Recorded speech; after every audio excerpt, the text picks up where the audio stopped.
And welcome back to another episode of Boots on the Ground, where we bring you insights into Israel's war, politics, and identity. As always, thank you to our partners here at the Jerusalem Media Group. And now, to introduce our guests, we are joined today by Etan and Malkie Ogerik, who founded the IBF, the Israel Beef Forces. Disclaimer, I've personally received plenty of their beef jerky, and it's been outstanding. So I'm not partial here. I'm very impartial. They're awesome. Their product is great, and what they're doing for Am Yisrael is amazing. Before we get to you guys, I want to just say thank you to our sponsors at Be There Israel. With everything going on with traveling and plane flights, and sometimes, you don't always get forewarning when someone dies. You can't always be in Israel for that funeral, for that wedding, for whatever the simcha is. Be There Israel has you covered. With their live streaming services, they're there for you so that you can be here. And now back to Malkie and Etan. All right, guys, welcome to the show. Thank you. Thank you. It's great to be here. Thank you for having us. All right, so before we get into IBF. Thank you for liking our beef jerky. Before we get into Israel Beef Forces, tell us, who are Malkie and Etan? Who are you guys? How'd you find each other? And how'd you guys get to Israel?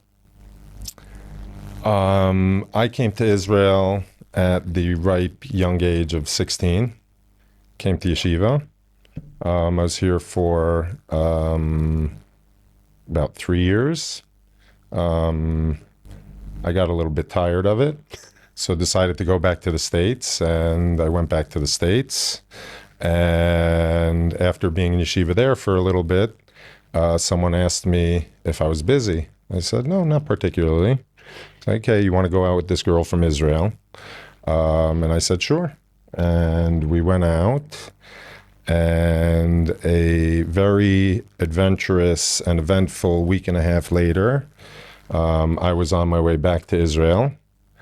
To which my mother said to me, I'm not sending you back to Israel to hang out with your friends, no pressure or anything like that.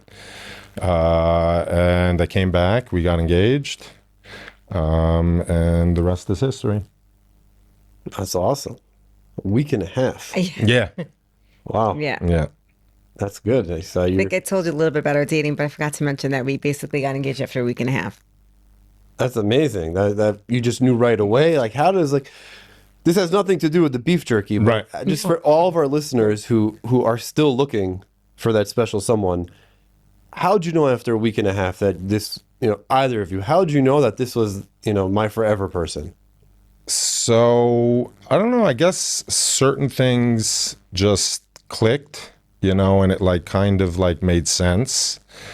And there was, on my part, I won't say on her part, definitely in a good way, probably not so little young and dumbness in me, So, but like I said, it was in a good way because, I was like, okay, this is cool. It seems to work. She's a great girl. Let's just do it.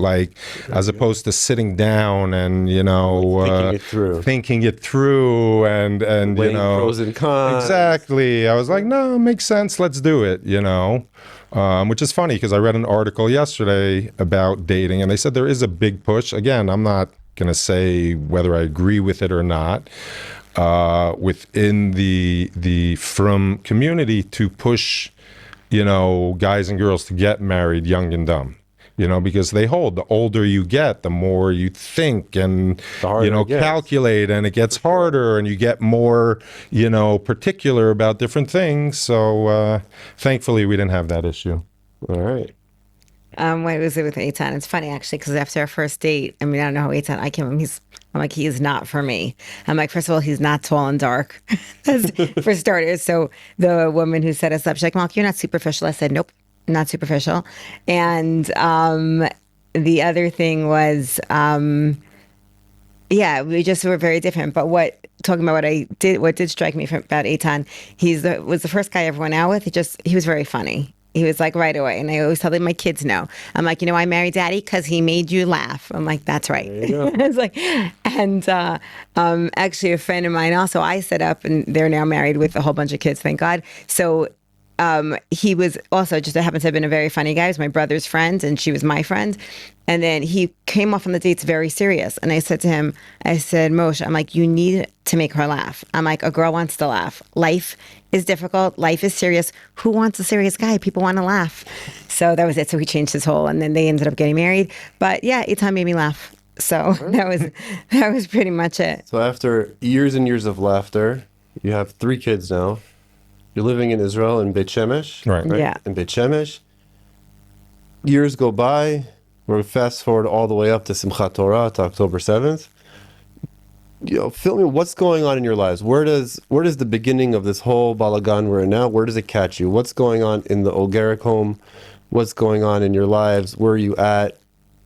So, I actually learned how to make beef jerky in a nice little place in the shuk called Beer Bazaar. Oh, Avi. And yeah, They're awesome there. I had a great run there for 2 years, Wait, and one of our popular menu items was we made beef jerky and biltong. I had heard about it before that, but I never was into it. I obviously never made it before, but it was on the menu. I got the recipe, how to make it, and started making it. I left Beer Bazaar right before Corona hit, which was a big bracha. And then during Corona, everyone's looking for something to do. So it was actually sitting during Sukkot of the beginning of Corona, and I turned to my family and I said, you know what? I want to make beef jerky. So I went on to AliExpress. I always tell the Americans, I'm like, that's the Israeli equivalent of Amazon. Chinese equivalent, maybe. Ordered myself a dehydrator and started making beef jerky. At a certain point, my sister-in-law actually called me up and she said, Etan, do you make meat boards? I'm like, what's a meat board? Well, I asked Rabbi Google, what's a meat board? Found out what it was. I called her back. I said, yeah, sure, I make meat boards. Started making meat boards. And that's how that business started. And it slowly Smorgasbord by Etan. built up. Smorgasbord by Etan. And then where did it get us right before Simchas Torah?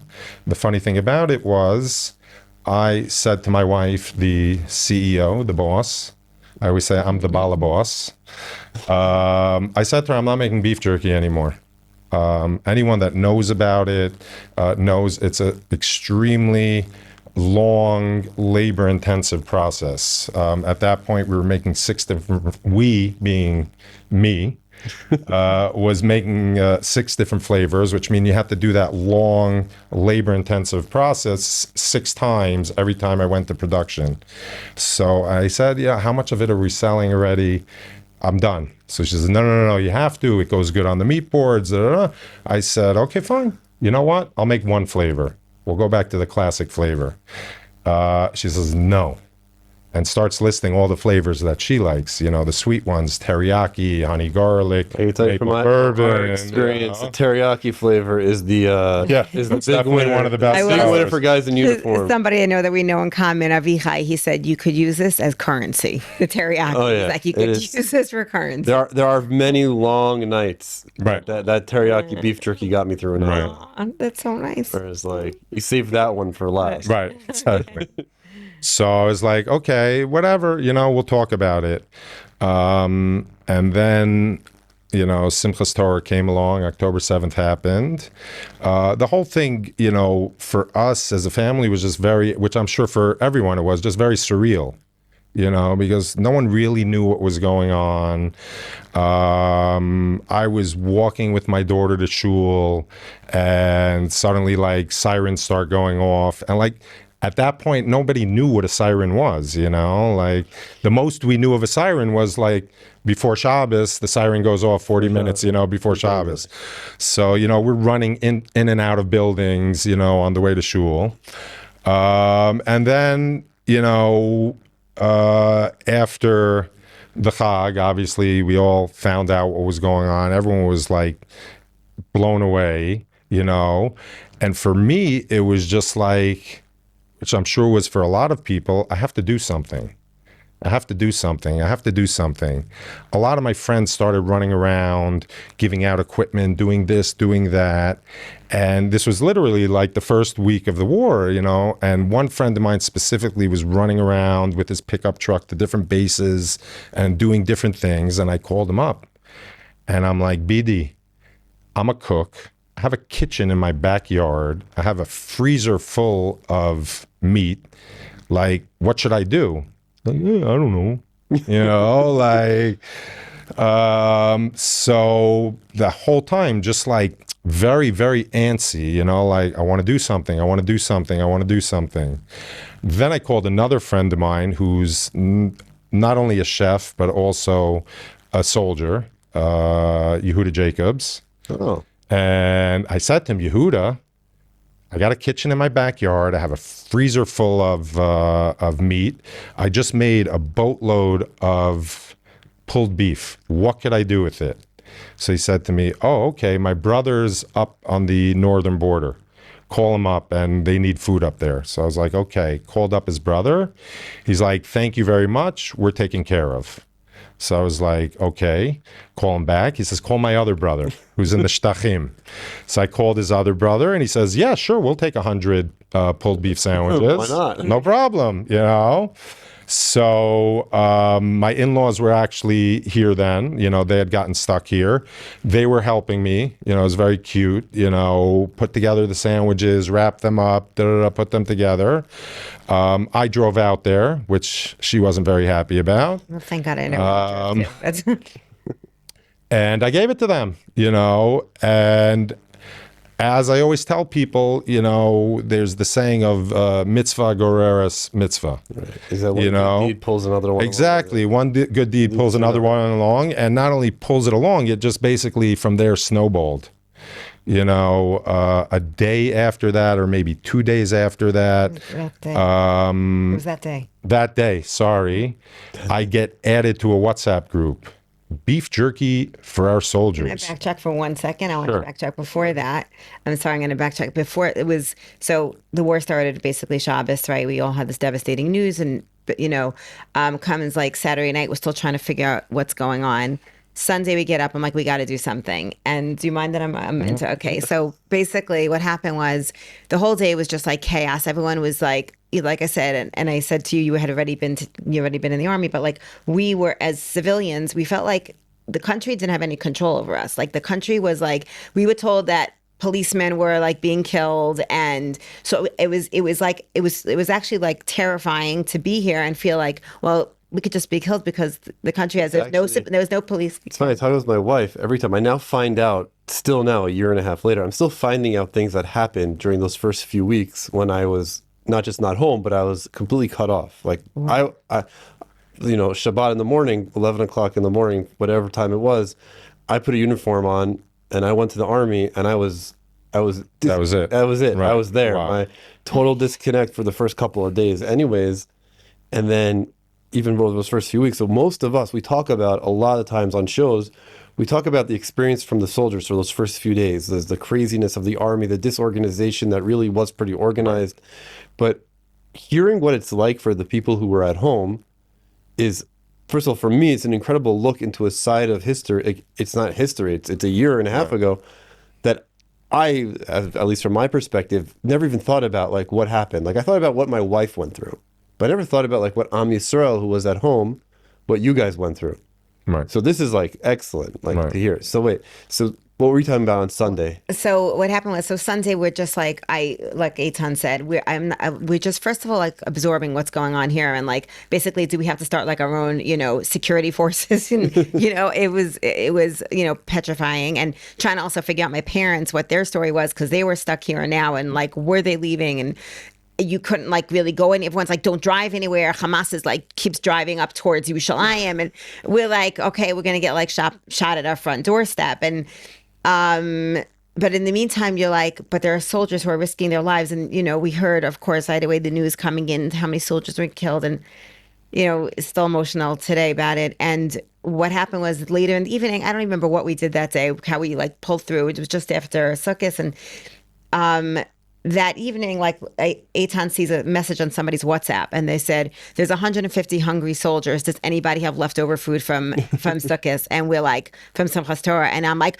"Oh yeah, you can't see the White House." I'm like, "We have a lot. We have literally 5 minutes to get down to the corner of the block. There's an amazing organization, Ezrat Hachem in Beit Shemesh, and they're like, you have 5 minutes. Like they're leaving in like 5 minutes. Could you get your food there?" I said, "Okay." We run to the fridge, grab my brisket, grab rice, grab whatever.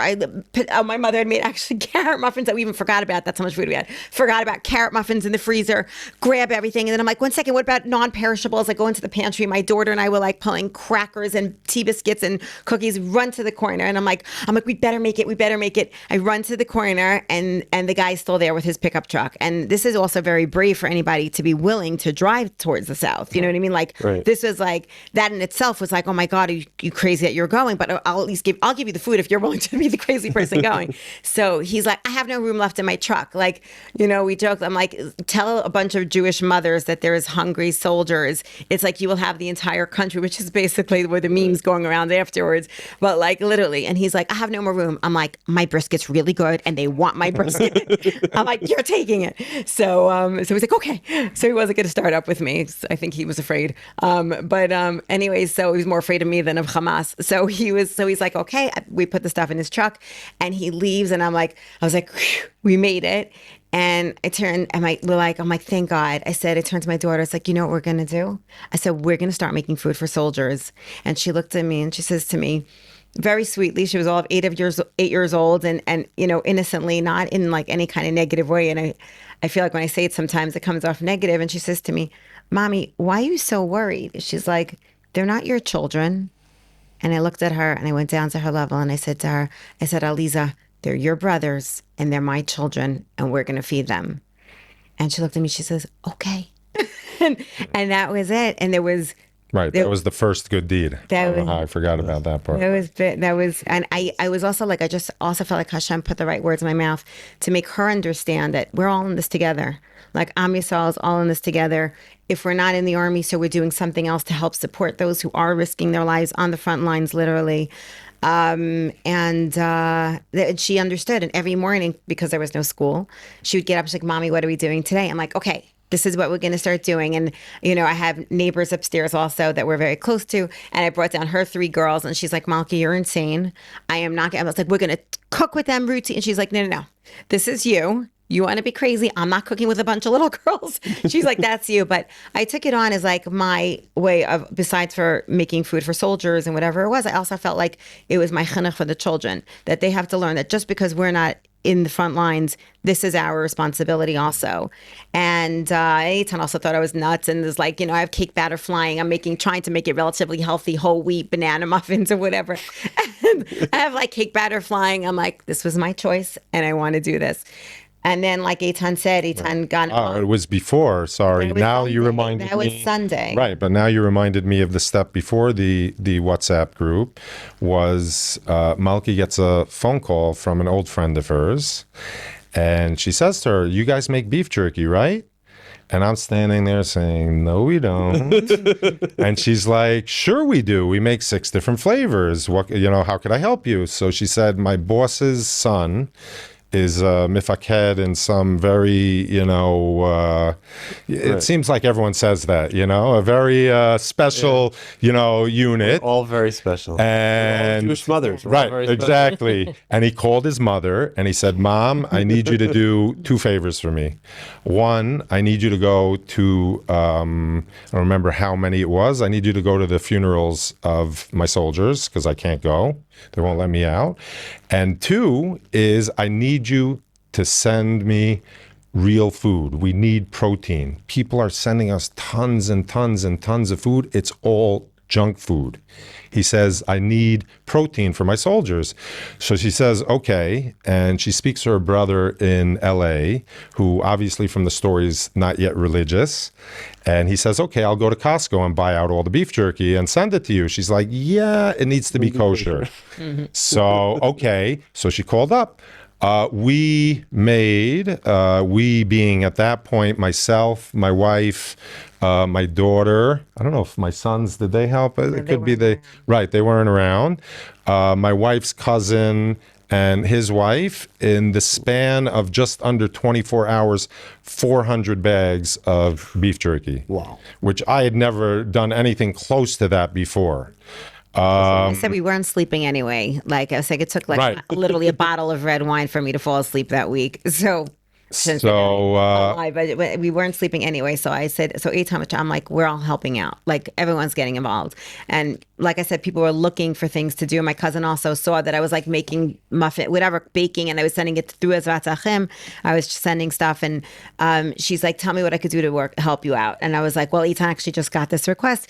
We get to make as much beef jerky as we can, and then in the meantime, also I have neighbors whose twin brothers had been called in. Also, we have French neighbors, wonderful people, also, and their kids came over, Right. And it became like, and all together we, Daddy Day Camp. It's where Am Yisrael shine. Yeah, It was we really get together to help each other Yeah. out. That's that's where Am Yisrael is at its best. It was really amazing. And then now we caught up to where we were. I get added to this WhatsApp group, Beef Jerky for Soldiers. I'm like, what is this group? Who is this guy adding me to this group? So I said very nicely, I'm like, what's this group all about? So the guy said I was looking for beef jerky for my nephews. I couldn't find any, so I decided to put together the best heads in beef jerky, and we're going to make a lot of beef jerky. Okay. And he brought over to my kitchen in our backyard the two avis, as we called them. One of them I knew, the other one I didn't.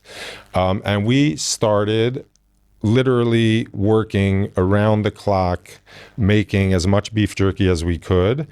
And I would tell people, I said we would work from an hour after Shabbos would go out till like right before Shabbos would come in, literally like straight, and just going. We would sometimes, stop, like I would let them go home and say hello to their families, maybe take a shower.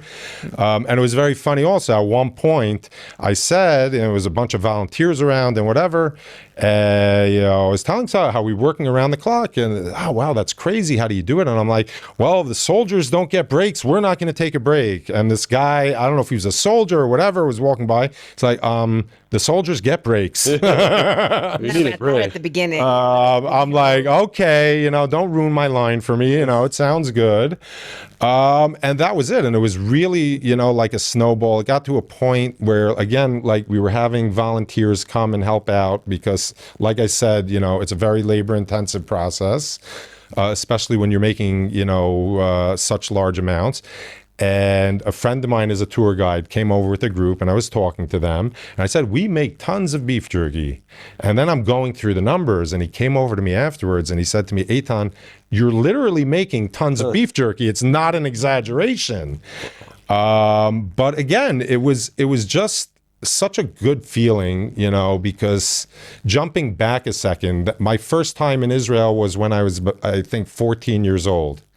And I remember walking down Ben Yehuda Street and walking into Mr. T. I don't know if anyone out there. That's kind of aging myself. Okay. Now you're making me feel old. Yeah, so it's aging myself. I remember that story. And my mother walked in after me, and she introduced me to the guy behind the counter. This is my son, Etan. He's going to grow up, move to Israel, join the Army or the Air Force. And so it was always something I wanted to do, but I went a different track.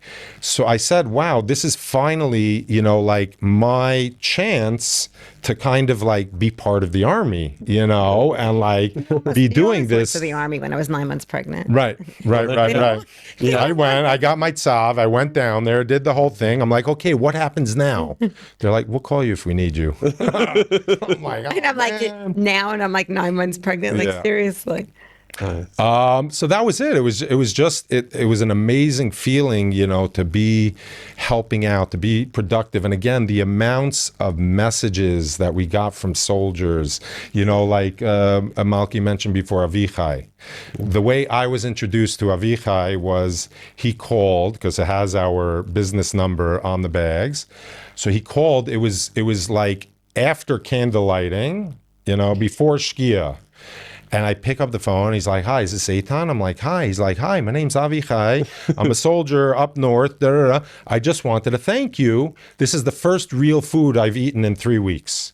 So I thought he's trying to be nice. I said, "Okay, thank you very much. I have to get ready for Shabbos. We'll talk after." So after Shabbos, he ended up speaking to my wife. And what's the story is he's allergic to fish. Oh God. The main staple, if not the only staple of protein in the combat army rations is tuna. So he said, "I haven't had protein in 3 weeks until I got your beef jerky." So getting messages like that, and hearing from the soldiers. And again, I had a friend who once said to me, "Eitan, I want to come help, but I want something stupid and not important to do."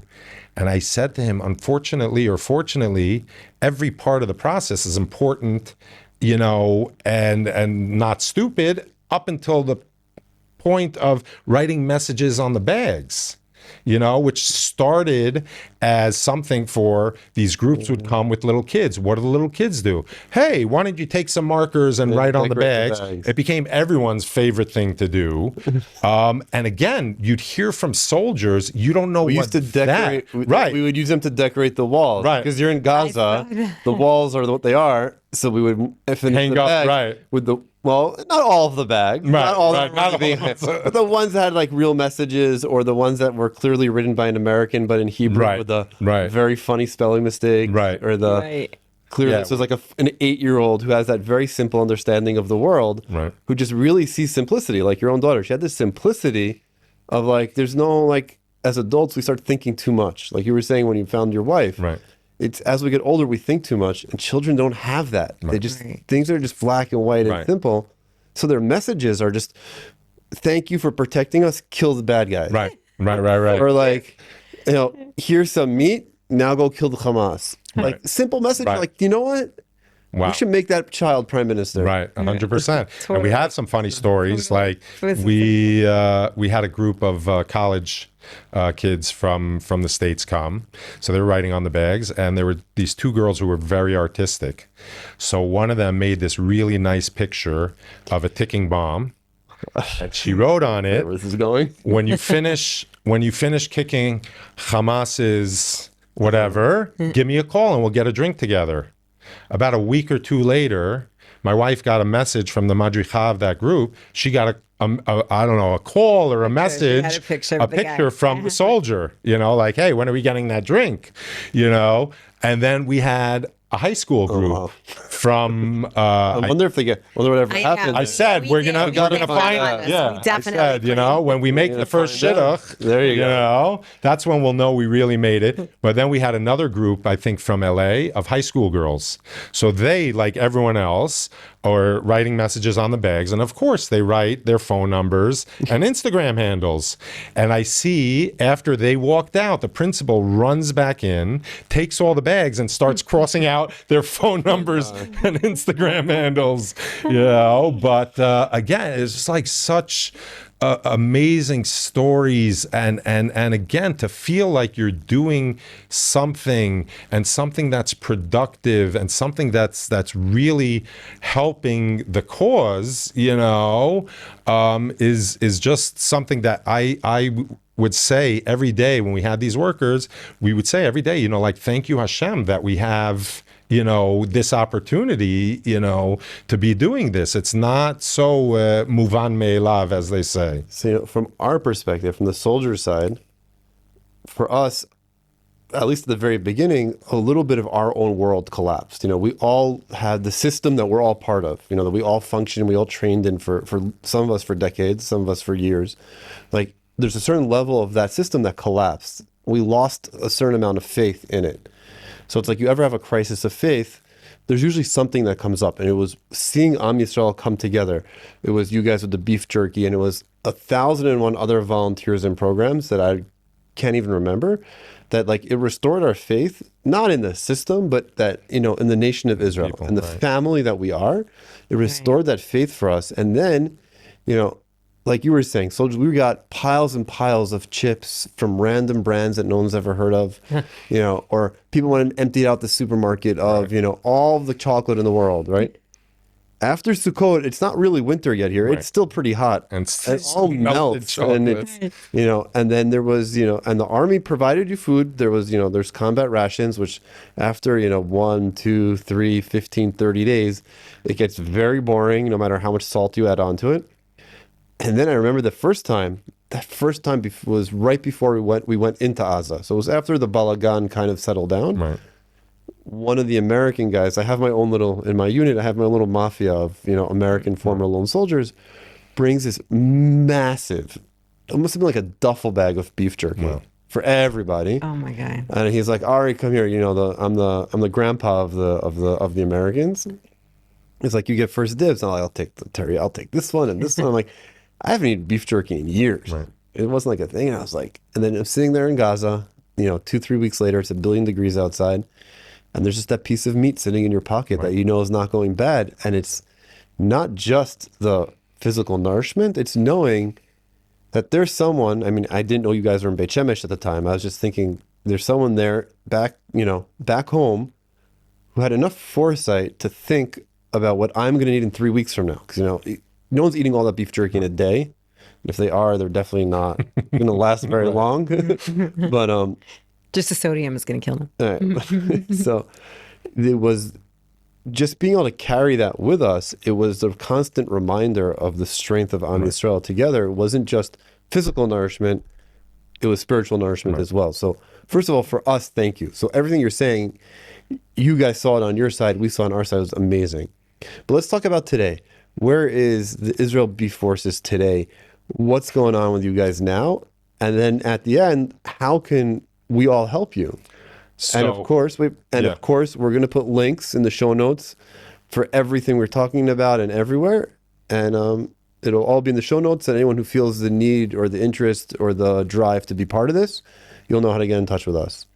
Right. So basically, like I said, we were working around the clock. At a certain point, we moved out of our kitchen in our backyard. And at first, we moved into a shul kitchen in Beit Shemesh. And then we were kindly asked to leave there. So some of the regular volunteers that were coming in there were from Reshit, because it was right around the corner from Reshit.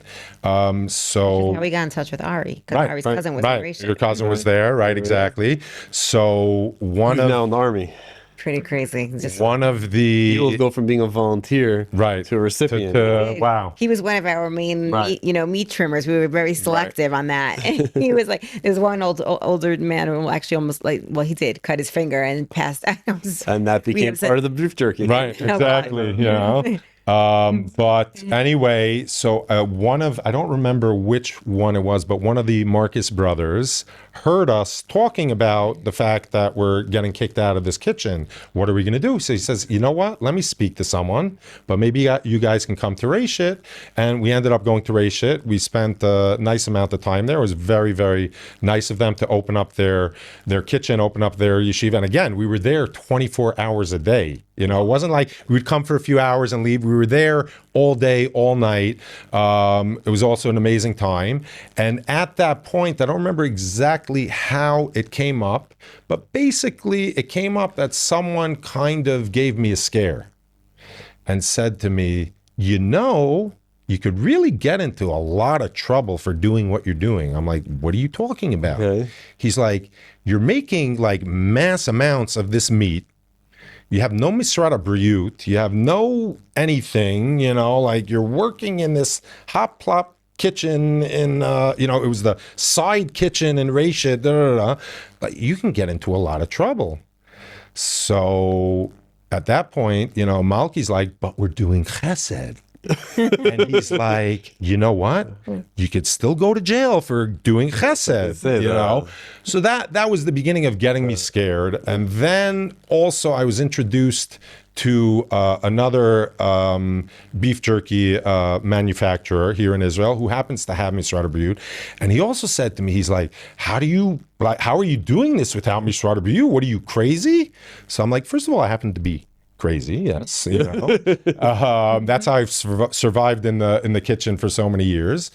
And he said to me, he's like, Israel. That too. But he said to me, he's like, if someone chokes on a piece of your beef jerky, you can get So into a lot of lawsuit waiting trouble. to So I'm happen. like, I don't remember if I said it out loud or I only said it in my head. I'm like, I don't make beef jerky that people could choke on. That's your job. But again, it got the wheels moving. And at a certain point also, Ravari Marcus, the boss man, called me into the office and he's like, so how much longer are you guys going to be here for? So I was like, I don't know. Kind of when we came, you said we could be here till the end of the war. He's like, yeah, but things here in the yeshiva are kind of getting back to normal. Parents are going to start coming again soon, et cetera, et cetera, et cetera. I'm not kicking you out, but if you start can look thinking into about it. exactly other options. So we moved back into our kitchen. We continued going, and at that point also, we started working with a consulting company to help us take it to the next level. How do we get Misrad Abiyut? What do we do? Where do we go? Who do we speak to? Because again, we're not only, Americans, but we're Americans living in Ramat Beit Shemesh. Okay. So like we wouldn't know what to do, where to start, so this company up until today has been extremely, extremely helpful. And, they make the connections for us.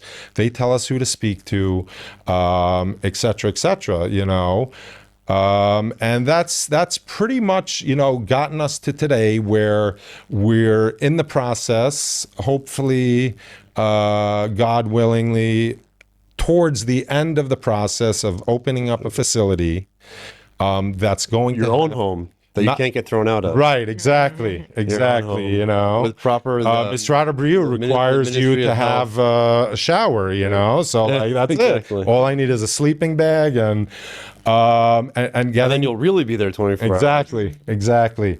But doing it finally, I would say the whole time we were doing it, both in our kitchen, in the backyard, in Rashid, it was all, we were in, Hashem's hand. Like there were crazy things happening. I was slicing meat one night and the piece of meat came out the shape of the map of Israel. And I posted it to my status and I said, I know it's 3:00 in the morning and maybe could anyone verify for me that this really look, and I promise you, I'm not artistic. I wouldn't know how to do this on my own. It was like a kiss from Hashem, you're doing the right. But the point is you get to a certain point where you can't rely on that anymore. And you have to kind of like... You have to structure it. You have to structure it exactly and do it properly. And, it's a big, big, big job. It's a big expenditure. But, by doing that, it gives us the ability to, continue, providing to the army without having to worry, oh, God forbid, someone's going to get sick, someone's this, someone's that, with all the controls in place, and that's it. And just to, again, take it to the next level and just also continue, doing what we're doing in a bigger way. Right now we're very limited in how much we can make. And again, even till today, the requests just come in and come in and come in. I have a cousin in the army. I have a son in the army. You know why the requests are coming in? Because it's really good. Right. It's also really good. Right. It's not just a dry chunk of meat with just a ton of salt on it. Right. Like I can tell you from experience, what you make is really good. And not only that, we heard from soldiers, I think it might have been my cousin CB, who said to me, he says, Etan, we cook with your beef jerky now. I'm like, what? So he's like, yeah, in Gaza. So we're in houses, so we can cook. But he says, really, the only things we can cook are pasta and rice, which are two, very bland foods. So he said, I don't know who came up with the idea. We have to find that guy. We make the pasta, make the rice, and chop up the jerky into smaller pieces. And while it's still hot, you dump the jerky in, mix it up, and voila, you have a gourmet dish, you know, in the heart of Gaza. So, yeah. So, you know, it's delicious. It's protein packed. It's, you know, small also. Exactly. You know, like I remember, fits right in your pocket. Yeah, they stuff it in their pocket. So I remember saying that once also to a volunteer group, and there was a soldier there. He's like, "You're not allowed to put anything in your pockets." So there's another guy standing next to him. He's like, "Yeah, it's okay. We put it in our pockets." You know, follow rules like that. Right, because also, you know, another thing I learned from I used to have a pocket on my shoulder, Right. on my arm. I used to keep a piece pack in there, Right. not a whole pack, like one or two pieces in there, just so that, you know, a few hours went by, 12, 13 hours went by, whatever it was. I can't always get something out of my pack on my back, but here it's always readily available to just take a bite and put it back. Right. It's so It was so good. One of my favorite stories also. They like we always, like I said, it did feel. We had another really cool story. We had also a group that came in, and they had it was a Syrian group, and their madrich, who was with them, he worked in the States. He was actually, like, I know, like some of the school systems have Israelis come for, like, what do you call shlichut. So he's on shlichut, and he was with the Syrian group, and he actually lived in the States. I'm saying he's living there now on shlichut, and he comes, and it was Purim time, and we had these cards. Someone actually had requested, "Do you guys have cards? You know, I could give instead of shalach manos, like instead of shalach manot, I'll give a card that we donated beef jerky for soldiers." So I said, "Yeah, we had a request," and then I did, and we got quite a few people did. It was very special. So I printed a card. I was like, okay, we'll make a card. You know, so we printed a card, and this guy comes, who's on shlichut in America, comes to the Syrian group, and he sees my card, who happens to have been just sitting there on like in our, what I called, you know, we had a tent set up for volunteers, because we would have literally 50 volunteers at a time. Etan liked to call it his party tent, and I beg to differ. I was like, this is a packaging plant. In any case, so he saw on the shelf, a picture, and he's like, "This guy's my friend." And he video called the guy on the spot. And we'll try not to cry, but literally called the guy on the spot. And he said, "I can't begin to tell you how we felt the love in Gaza." He said, "It was like people like you that helped us get through." And yeah, it wasn't just people like us. It was also all people would come to us all the time, volunteers, and like, "How do you do this?" I'm like, "With people like you." It's right. You know, how do you pay for this? Absolutely. With people like you, you know, like, again, I had one lady came, I remember once we had a group from Muncie or wherever, and they came and they got down and dirty with making the beef jerky.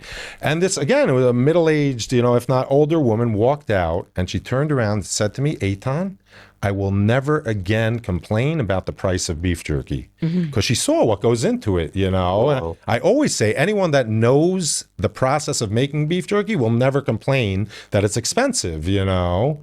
But yeah, so that's it. That's where it brought us today. And you know, it's harder today because, again, not just with us, I'm sure with anyone, you know, is having to remind people, kind of, like, the war's still going on. We're still constantly getting requests, you know, like, "Oh, we want beef jerky, we want beef jerky, we want beef jerky." I'm like, "I'd love to give you beef jerky." And again, we never charge a soldier. If a soldier comes to us and says, "I need beef jerky," we don't say, "Okay, cost this much money, you know, give me your money and I'll give you the beef jerky." We say, "Let's check how many donations we have in the bank. And based on the donations that we have available, okay, I can give you this amount, that amount, you know, whatever is." And that's how it works. And that's how it's worked until today.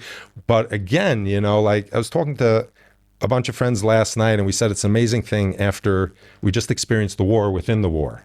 Right. And he was saying the amazing thing about Israeli society is the day after the war was over, Everything's back to normal. everything's back to normal, 100 miles an hour. Nobody processes what happened. No, Nobody that's our way of talks about it. processing. Exactly, you know? That's the way you it's just process. like back to life, you know? That's actually the best way to do it. Right. The most healthy. I agree. Thinking and taking time. Exactly. As you've told us many times, right? Thinking is what makes things complicated. Right. Yeah. Right. Okay, wait. We're going to end in a minute. Okay. Okay. Before we end, there's a custom on the show that Sean and I do, is that we share an optimistic thought, either about something that happened, usually more optimistic for what's coming. So I know what I'm going to share, but Okay. before I share, what's your guys' optimistic message for Am Yisrael? I would say it starts with a pessimistic and turns optimistic. There was a certain point where we had So there was a certain point where we Real had a simple group answers, right? we had a group of volunteers, and it was towards the beginning, so there was still that very Hadouk togetherness and everyone, and me, I'm saying I'm from Brooklyn, so so I said, kind of maybe a little bit too out loud, I was like, this isn't going to last, and the Melaven Neshek, who was not a religious guy, comes over to me with his big gun, and he says to me, "Betor bachur dati asur lecha lagid et ze." So I'll translate for English for our listeners. You can't say that, right? As He's a like, religious Jew, you can't say that this isn't going to last. this isn't going to last. I'm like, okay, you're right. I'm sorry. I took it back. But in my mind, I'm like, it's not. And unfortunately, we saw that in a lot of ways, Israeli society, went back to where it was. So my optimism is, I don't know it's going to take, and hopefully it could be not something catastrophic or whatever, to bring us back to that, togetherness, that we're all brothers. It doesn't matter what you wear, what's on your head, we're in this together, we're one big, hopefully most of the times happy family, and let's just learn to live like that. That's my dream, for the future. I feel like what I'm thinking also is very along the same lines as Etan, but without the pessimism. Maybe. I always tend to be overly optimistic. I have some friends who don't like to talk to me sometimes. Like, no, you always have to make everybody happy. I'm like, oh, okay. Well, then I'm sorry for that. But in any case, what was my takeaway was how beautiful a nation we are, and we had Jews from literally every walk of life, not religious, Hasidim, modern Orthodox, yeshivish type, every Syrian, like literally Ashkenazi, Sephardi. It didn't make a difference. And everybody had one goal in mind. And that was just, let us help soldiers, let us feed people, let us do something that we can help, that we could feel, whether, and you're saying it actually was. I always said, I feel like, and I mentioned this also, I feel like it was a privilege that we have and had and continue to have, hopefully again, and continue to have, to be able to help Am Yisrael. And it's something that we all, literally everybody wanted to do. We were getting bombarded with requests. What could we do to help? And this is really, in essence, who we are. Like, look at who we really are. And that's truly who we are. It doesn't matter who you're from. You're my brother. It doesn't matter what you're wearing on your head, what you're not wearing on your head, what meat you're eating, what you're not. Bottom line is, everybody wants to be together, and we all want to support each other, and we all really love each other. And we just have to always bring that to the, to the top, and stick together, because that's all we have. Wow. We only have each other. Wow. So you kind of took my optimistic message. I was thinking. I was going to say, I wanted to tell our viewers that, first of all, the two of you are amazing. Oh, thank you. Just on a personal level, the two of you are, I didn't realize who I was bringing on the show at first, but you guys are outstanding. The level of faith that you guys are showing here tonight is just extraordinarily, just wow. And again, like I've said many times, as someone who's gotten the beef jerky while in uniform, it is unbelievable. And what I was going to say is that what I'm optimistic about is that, Israeli society is always at 100 miles an hour. We're always at 120%. Everything's crazy all around. And when things do go bad, we do come together, and that family love. But what's more beautiful is that our society is made up of people like yourselves who see a physical need, address that physical need, but address it with this level of faith and belief and education, and how you tied in educating your 8-year-old daughter and your neighbor's daughters and the volunteer groups. And it's not just like you're helping, it's you're going to bring everyone around along for the ride with you, right, and bring as many people you can in, because we're all one family, and not everyone knows how to do that. So you're going to help us all find this way together. right. And I'm inspired extraordinarily by people like yourselves. For me to put on a uniform, it sounds really hard. It's much easier than trying to make some beef jerky. It's physically more difficult, but it's way less complicated. It's way less complicated than trying to organize volunteers and a kitchen. And I'm sure there's like a bunch of equipment you needed. And all of that is way more complicated than putting on a uniform and going to blow up a building. Right. Take it from me. And in the end of the day, to see. Blowing up a building does sound like fun. And I'm not gonna, I am tempted. I did say that every time we'd send out beef jerky, that's to kill a terrorist for me. I was like, get one for me. To see two people like yourselves who found each other, who made it here, who were here, you were in the right place at the right time. For me, that inspiration of that level of achdut is unbelievable. Right. And on that note, we're going to say thank you now. From here, the family at Boots on the Ground, Jerusalem Media Group, and Be There Israel. Thank you, and we hope to see you next time. And of course, like, share, send along, and all the connections are in the show notes for how you can get involved with IBF, the Israel Beef Forces. Thank you very much. Thank And you. as always, Thank I'm you so Yisrael much. Chai.